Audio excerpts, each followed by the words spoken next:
Hello, we're two of the Lockdown Collective.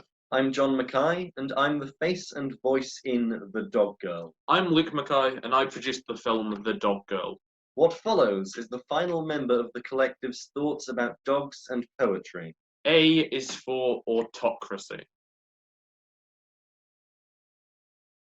A is actually for Affenpincer, a word no one can pronounce. It could be Affenpincer. Or Affenpincer. Or Affenpincer. Stress and scansion are important in poetry. Such words are therefore invaluable.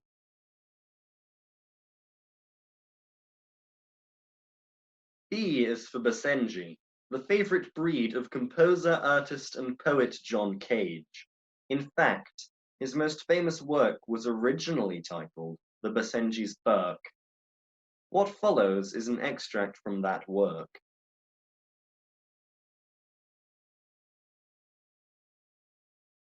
C is for Chow Chow, which has a dark purple tongue. The Roman poet Horace is the source of the term purple to refer to overly ornate language. Your opening shows great promise, and yet flashy purple patches. This was not the place for them. Like the Chow, try and keep the purple behind your lips.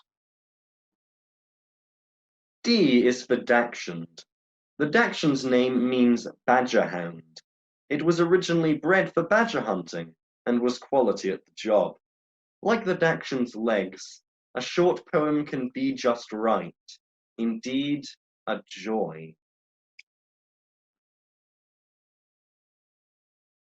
E is for Elizabeth Barrett Browning and F is for Flush, possibly the most famous dog in English poetry. Elizabeth was married to another famous poet. Being a poet's dog does not normally lead to fame.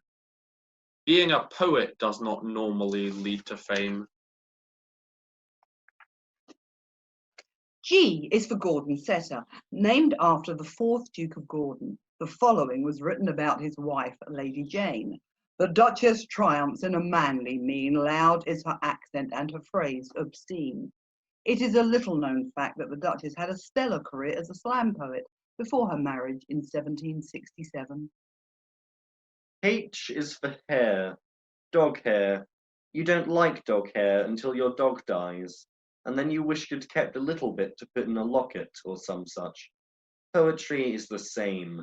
Most people don't want it until someone is dead.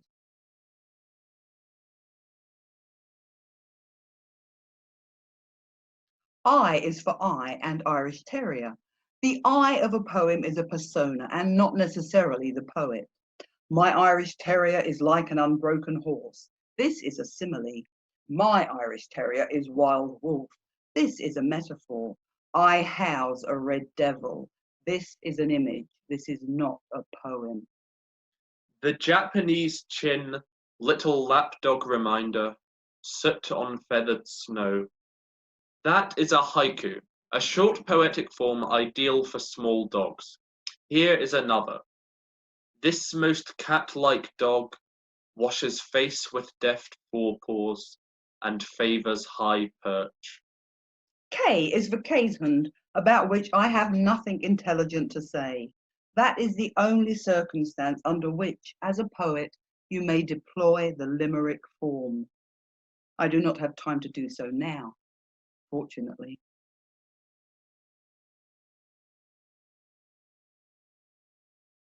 L is for Labrador, a breed much favoured by guide dog associations throughout the world. Had Milton had a Labrador, he may not have composed his most famous sonnet, When I Consider How My Life Is Spent. That is sad. Before he needed a Labrador, Milton wrote the lyrical Lycidas. That is alliteration. M is for Morgan. The Keeshond with Kennel Cough is a sound poem by Edwin Morgan that appeared in a 1970s Dutch periodical. It features the letters M, N, O, P, Q. Unfortunately, I don't have time to read it. R is for racing. In 1937, a cheetah raced 5 greyhounds at Romford Dog Track. In the late 1960s, I was taken to the Romford Stadium to see the stuffed cheetah in the trophy room. There is a great poem in this story. but I have yet to write it, and it will remain a great poem until I have actually written it. Do not become a poet unless you can deal with this.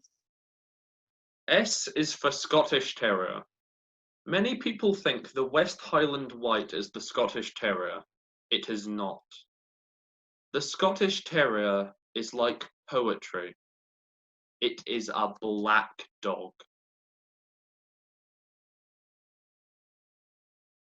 T is for an extinct breed, the Talbot dog, here depicted on a ceiling at Haddon Hall in Bakewell.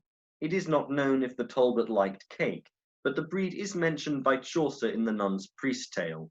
If you pick up the Canterbury Tales, you'll notice language used to be different, just like dogs used to be different. Do not be afraid to change language. U is for Utonagan. That's Utonagan.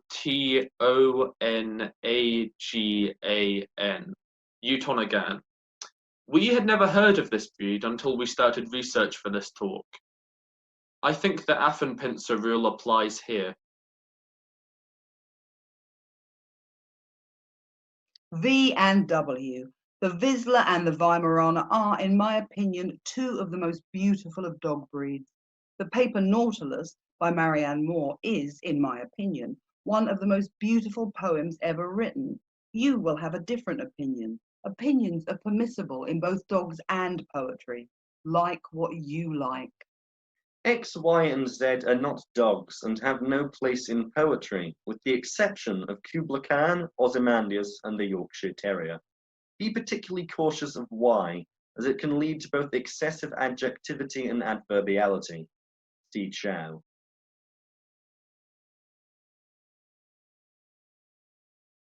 Thank you. We are the Lockdown Collective. But hopefully not for much longer. You don't mean that. I think he does. Can I talk about my film now? No. Art, make art.